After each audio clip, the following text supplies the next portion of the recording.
हज़रत दाऊद अलैहिस्सलाम की वो कौम जो अल्लाह की नाफरमानी की वजह से बंदर बन गई। يا الله ما هاد احتلالوا بالكردن. Oh, our relatives. हज़रत दाऊद अलैहिस्सलाम की कौम के 70,000 आदमी उक़बा के पास समंदर के किनारे ईला नामी गांव में रहते थे और ये लोग बड़ी फराखी और खुशहाली की ज़िंदगी बसर करते थे।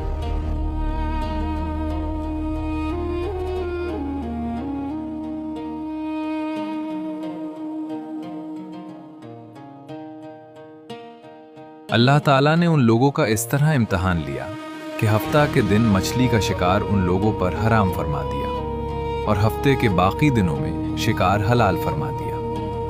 मगर इस तरह उन लोगों को आजमाइश में मुब्तला फरमा दिया कि सनीचर के दिन बेशुमार मछलियां आती थीं और दूसरे दिनों में नहीं आती थीं। तो शैतान ने उन लोगों को ये हीला बता दिया कि समंदर से कुछ नालियां निकालकर खुश्की में चंद हौज बना लो और जब सनीचर के दिन उन नालियों के जरिया मछलियां हौज में आ जाएं तो नालियों का मुंह बंद कर दो और उस दिन शिकार न करो बल्कि दूसरे दिन आसानी के साथ उन मछलियों को पकड़ लो। This is the Sabbath. You must stop this immediately. We must feed our families. The sea provides.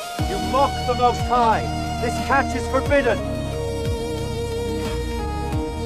उन लोगों को ये शैतानी हिलाबाजी पसंद आ गई और उन लोगों ने ये नहीं सोचा कि जब मछलियां नालियों और हौजों में मुक़य्यद हो गईं तो यही उनका शिकार हो गया।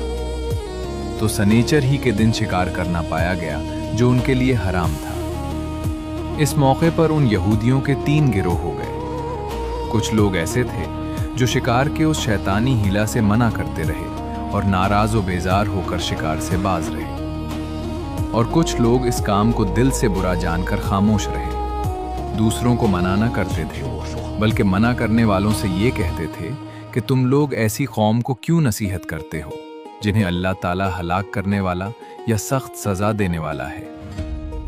और कुछ वो सरकश और नाफरमान लोग थे जिन्होंने हुक्म खुदाबंदी की एलानिया मुखालिफत की और शैतान की हिलाबाजी को मानकर सनीचर के दिन शिकार कर लिया और उन मछलियों को खाया और बेचा भी।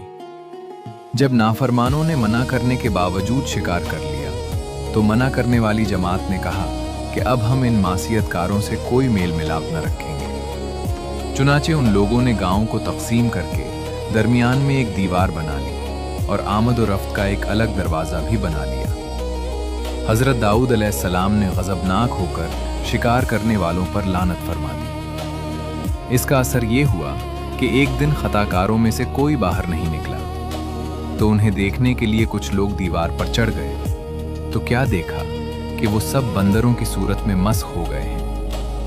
अब लोग उन मुजरिमों का दरवाज़ा खोलकर अंदर दाखिल हुए तो वो बंदर अपने रिश्तेदारों को पहचानते थे और उनके पास उनके कपड़ों को सूंघते थे और ज़ारो ज़ार रोते थे, मगर लोग उन बंदरों को नहीं पहुंचाते थे। उन बंदर बन जाने वालों की तादाद 12,000 थी। ये सब 3 दिन जिंदा रहे और इस दरमियान में कुछ भी खा पी न से, यूं ही भूखे प्यासे हलाक हो गए। शिकार से मना करने वाला गिरोह हलाकत से महफूज रहा। इस वाक़या का इजमाली बयान सूरह बकरा की इस आयत में है कि और बेशक ज़रूर तुम्हें मालूम है तुम के वो जिन्होंने हफ्ता में सरकशी की तो हमने उनसे फरमाया कि हो जाओ बंदर धुतकारे।